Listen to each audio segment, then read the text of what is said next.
In this video, I want to give you a brief summary of my teaching methodology, which is called intuitive tennis. Now, the interesting thing is that tennis is actually not intuitive. And you're probably thinking, why did you call your methodology intuitive tennis if tennis indeed is not an intuitive game? So let me give you an example of a beginner who has never played tennis before. And that beginner steps on the court. They're intuitively going to utilize the wrong technique.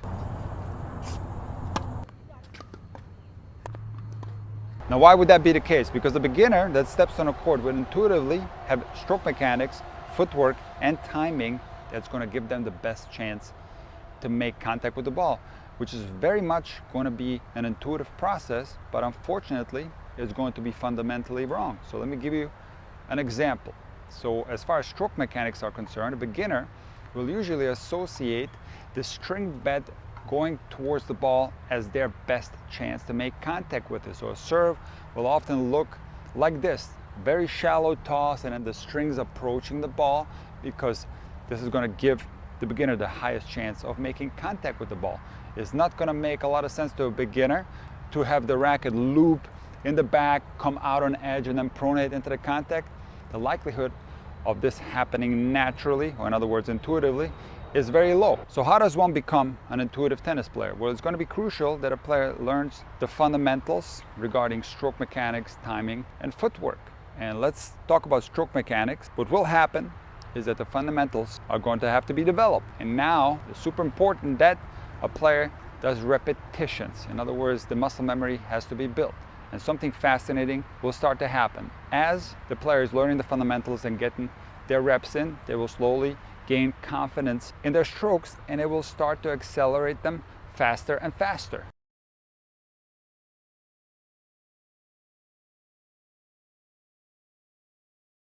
So with two factors that need to be present, which are the fundamentals and acceleration, intuitive technical elements on all strokes will start to develop on their own. These are the small little intricacies of the strokes when the racket is moving at its fastest. On the professional level, that racket will be moving over 100 miles an hour on various strokes. And intuitive technical elements will take place naturally without the players being conscious of them in the fastest portion of the strokes, which I call the intuitive zone.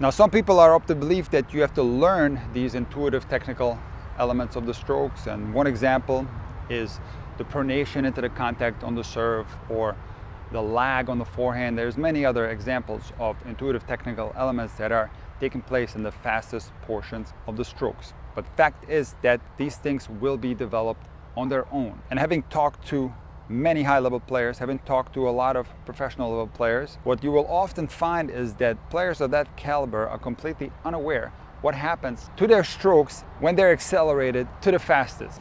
So you have to put this in the proper context. When we're talking about the time span of the strokes that happens shortly before contact, at contact, and shortly thereafter, we're talking about milliseconds. It's the blink of an eye. This part of the stroke is so fast that it cannot be observed in real time. Things that happen to the body, the hand, and the racket in this short time span is only visible in slow motion footage. So of course, players are not consciously executing any of these actions. This is the natural result of possessing the correct fundamentals and accelerating the stroke properly. Now, it's super important for you to understand the information that I'm giving you.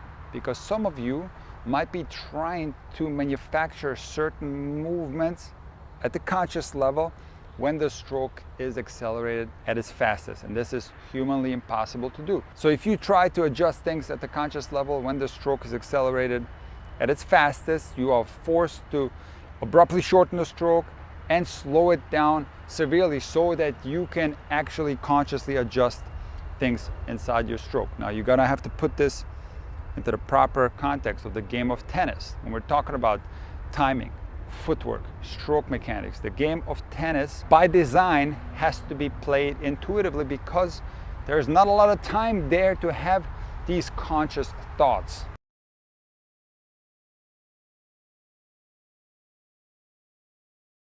You're gonna have to call all your mechanics up automatically without thinking about them. That's the only way tennis can be played. And the same can be said for your footwork and your timing, which is very much connected to each other. So it's important that you learn the fundamentals, that you get your reps in.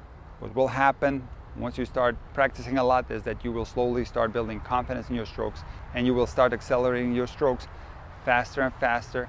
Intuitive technical elements will start to get developed on their own. This is not something that you have to be aware of. I can tell you personally that I play tennis at the high level. I have a very good serve, and I have spent my entire active playing career without knowing that the serve actually is completely on edge prior to the contact. So I was completely unaware of this technical element, and I served at the high level. So you understand my point. It is completely unimportant that you even think about intuitive technical elements of the strokes. The way you're going to build your tennis game is simple.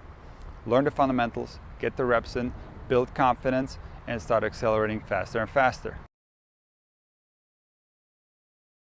Now, an important caveat in the intuitive tennis teaching methodology is that I differentiate between fundamentals and style, and these two things are often confused. And style is very much developed intuitively. Now we're going to have to differentiate between the strokes because some strokes are more compact, some strokes are biomechanically more simple, and some strokes are more complex. And generally, the more complex the stroke is, the two strokes that are by far the most complex biomechanically speaking are the forehand and the serve. It is there where you will see the most stylistic differences among the best players in the world. So let's take the forehand and the serve as an example, and let's look at the top 100 female players in the world and the top 100 male players in the world.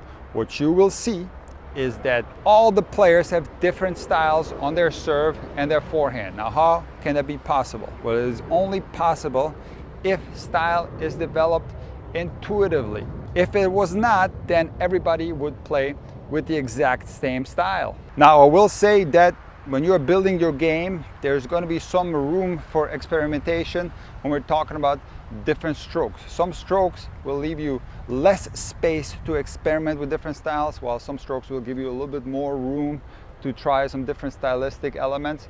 For example, the serve. But generally speaking, it is going to be very useful for you to develop your own style and not copy somebody else's, because the fact that a certain style works for another player, there's absolutely no guarantee that this style is going to work for you, because the player that you're trying to copy the style from has a different genetic makeup, they have a different game style than you, and most importantly, they have a completely different muscle memory. See, the thing about tennis that you have to understand is that it is very much an intuitive game by design. When players are on the court, they're not thinking about technical things.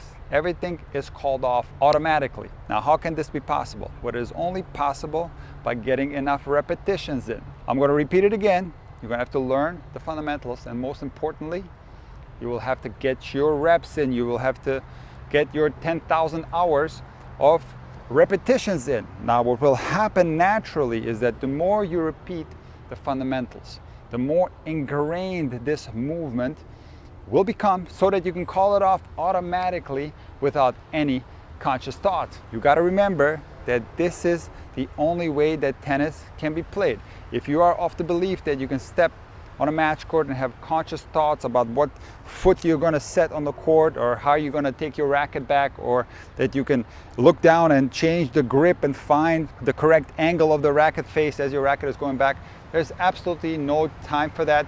This makes sense in theory, but when you step on a court and you're actually playing and the ball's coming back to you quickly, you will realize that tennis has to be played intuitively by design.